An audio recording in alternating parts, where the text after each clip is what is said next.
નગર શેઠ નો ગામમાં જમીન બહુ હતી, પેઢીઓ બે ચાર પેઢીઓ સારી ચાલતી, સારી એવી આવક જાવક વાળા નગર શેઠ હતા. ગામમાં જેમની છાપ હતી, જેમની ઇજ્જત હતી, જેમની આબરૂ હતી, એવા નગર શેઠ નું અચાનક મોત થયું. અચાનક મોત થયું. એમનો એકનો એક દીકરો જે હજુ તો ભણતર ભણે છે, 15-16 વર્ષની ઉંમરના લગભગ હશે, હજુ એને સંસાર શું વ્યવહાર શું એની એને ખબર જ નહીં. અચાનક પિતાની મિલકતનો ભાર એના માથે આવવા લાગ્યો.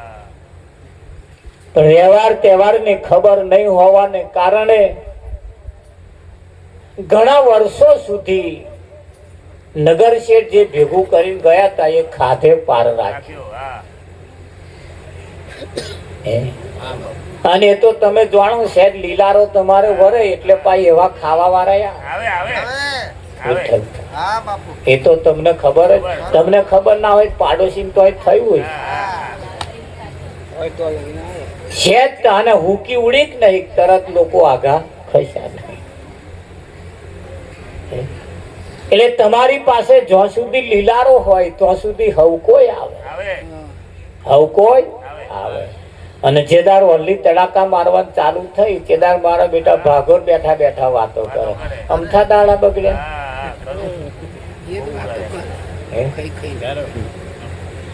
આગળ વાળાએ કશું ના કર્યું, આગળ વાળાએ સારું ના કર્યું, છોકરો ભોગવવાનું એવું વાતો કરે. અને ભોગવીએ છીએ એટલે કે ખરા તારા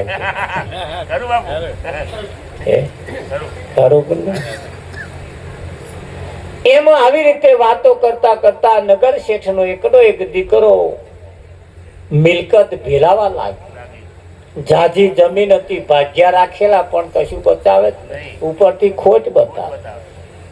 આવક બંધ થવા મળી, જે કઈક હતું એ વપરાઈ ગયું. ભીખ માગવાના દાઢા આયા, શેર અનાજે ઘરમાં બચતું નતું, ભેગું થતું નતું. આ દાખલો ને દ્રષ્ટાંત કહું છું, એમાં લગભગ બધા વટેલા હશે, બધા વટેલા હશે. કોઈ આમના વટાયા છે, કોઈ આમના વટાયા છે, કોઈ આમના વટાયા છે, પણ ખબર તો બધા થઈ જશે.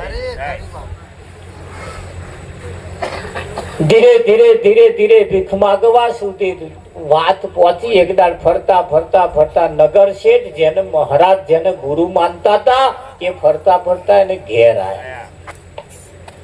ઘેર આયા ત્યારે પોથરવાનો ધાબડો આવો ને પોથરામાં બેહાડ્યા. ખાટલાની પોગો તૂટી ગઈ, ખુરશીઓનું ઠેકોણું નહીં. વિઠ્ઠલ હેંચકા હતા, કાચ ખવાઈ તૂટી પડે. એવી પરિસ્થિતિ આવીને બેઠેલા મહારાજે પેલા માથે હાથ ફેરવીને કહ્યું, બેટા તારા પિતાની તો જબરદસ્ત જાહો ચલાલી હતી, ચમનું થયું આપણે? કે બાપુ શું કરું, જમીન બહુ છે પણ કે સારું પાકતું નહીં, કે ખોટ જાય છે, ઉતારા હારા આવતા નથી, મિલકતે બધી બહુ હતી પણ મેં સંગ એવાના કર્યા તે સારું ભેલાઈ ગયું. લઈ ગયા લોકો, પાછા હાલવા આયા જ નહીં. માગવા જવું શું તા કે હવે વાત છે ને આ બધું અવરું અવરું બોલે છે. દાડા બગડતા જાય છે. સંતે એક જુક્તિ કરી, સંતે એક જુક્તિ કરી કે બેટા એક વાત કહું કે બોલો કે મારી જોડે ખેતર બાજુ જઈએ હે ને આપણે. જો ખેતરો હતો એ બાજુ ગયા. ખેતરના છેડે ફરતા ફરતા ફરતા ફરતા મહારાજે આ છોકરાને એક વાત કહી કે બેટા એક વાત કહું, ઘણી વખત આ ખેતરમાં આવેલો છું અને ઘણી વખત આ ખેતરમાં આવેલો છું. આ ખેતરમાં હંસ આવે છે. શું આવે છે? આ હંસ ત્યાં જોયો? તો કે ના બાપુ મેં કોઈ હંસ આપ આવો ન્યા કરેલો જ નહીં. કોઈ ઘર મૂકી મજૂરો કન પાણી વરાવે, મધભાગ્યા કન કઈક બધું કરાવે. આ બંદા ઘેર આયેલા નહીં, આ તો હલ્દી તડાકા મારી તાન ન્યા કર્યા. અહીં કેટલા એવા છે.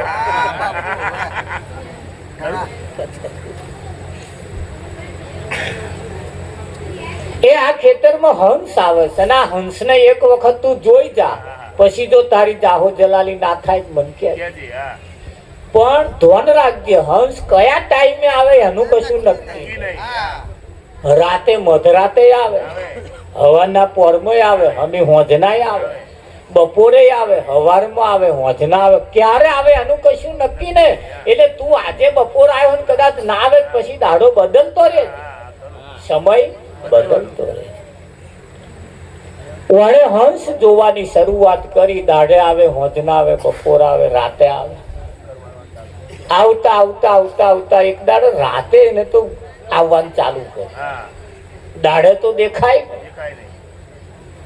મળે ને એટલે રાતે આવવાનું ચાલુ કર્યું તારે રાતે જયારે એવો વાંટો મારવા જયારે હંસ ને જોવા માટે આવે ને તો એના ખેતરમાં કરેલા મકઈ હોય બાજરો હોય ઘઉં હવે જે પાક કરેલા ને તે પેલા ભાગ્યા વાઢી વાઢીને માથે લઈને પોટલો બધીને ઘેર લે અને આ છોકરે જોયું હારું ભણે જોયું એટલે એને પકડ્યા એમને પકડ્યા એટલે કઈ લઈ જાવ છો આ પાકેલો બાજરો પેલા નાખીને નાહે બીજે દાડ વ્યવસ્થા કરીને પોટલો ઘેર લાવ જે ભેલાતું તું એ બચવા મળે રાતે જાય મધરાતે જાય ગમે ત્યારે જાય ખેતરમાં વાંટો મારવા જેવો લાગે ને કઈ પાણી વારવા જેવું ખાતર નાખવા જેવું આવું જે કઈ કરવા જેવું હતું પાછા એના ધોનમાં આવે એ કરતો જાય 12 વર્ષનો વણો વીતી ગયો વિઠ્ઠલ સમય એક દાડ ફરતા ફરતા એના ગુરુ મહારાજ પાછા આયા તાર તો થોડી જાહો જલાલી થઈ ગઈ થોડો ગાલવા ચમકારા મારે એવું થઈ ગયું બેહાડ્યા તિલક વંદન કરી નમન વંદન કરી મહારાજ ને જમાડ્યા જમતે જમતે બાપુએ પૂછ્યું ભાઈ હંસ જોયો કે બાપુ તમે કહીને ગયા પણ હંસ હારો દેખાતો નથી હંસ નહીં મળતો હજુ સુધી મેં નહીં જોયો કે બાપુ હંસ તો મેં ના જોયો પણ એ હંસ જોવાની લાઈમન રાતે મારા ખેતરમાં જે ભેલાણ થતું એ બચતું ગયું મહારાજે કહ્યું હું તને એ જ કહેવા માંગતો હતો કે રાતે વાંટો મારતો રહેજે પણ તું એને ના આવત એટલે મેં હંસ નું બટકાડ્યું બાકી એવો કોઈ હંસ નહીં અને એવા હંસ ને જોવા કઈ દાડા ના હારા પણ આ હંસ ની લાઈમન આવું જોવાનું તને મળ્યું ને તાકે હા બસ હું એ જ કહેવા માંગતો હતો હવે કેવું થાય તાકે હવે બચે છે હવે તો ઉતારાય હારા આવે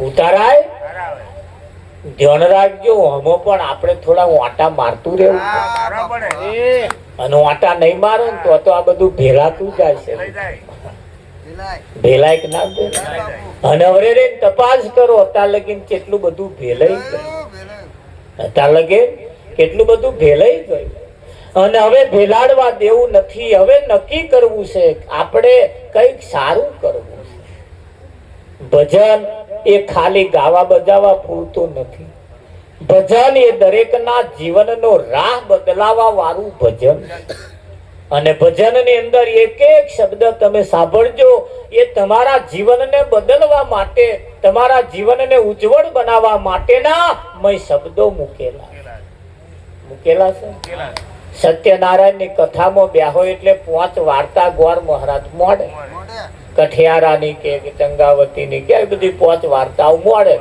5 વાર્તાઓ પૂરી થાય પછી યજુર્વેદાય નમ ઋગ્વેદાય નમ શ્યામ વેદા બધા મંત્ર બોલાય પાછા જાવ કે કથા પૂરી હવે આવી કથા કરવાથી કઈ શેર લોહી વધે એવું લાગે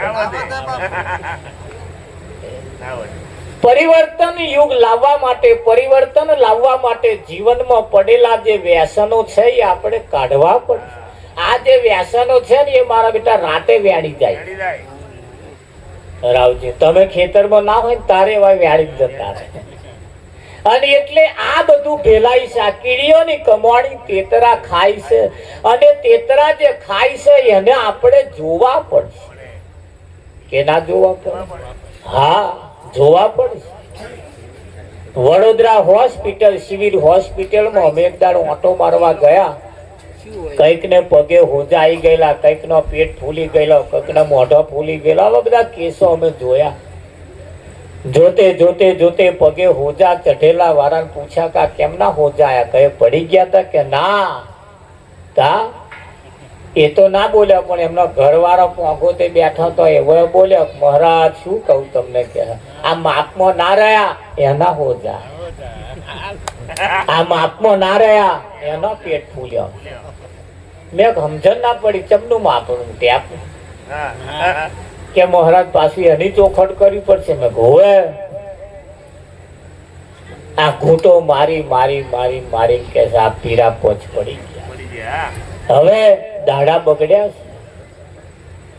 એમ જીવનની અંદર જ્યારે તમે હોસ્પિટલમાં જ્યારે તમે જાઓ ત્યારે અનેક પ્રકારના દર્દીઓ પડ્યા છે. ને દર્દ શેનાથી થયો છે એ તમે જુઓ ને ત્યારે તમને એમ થાય સારું નહીં થયો.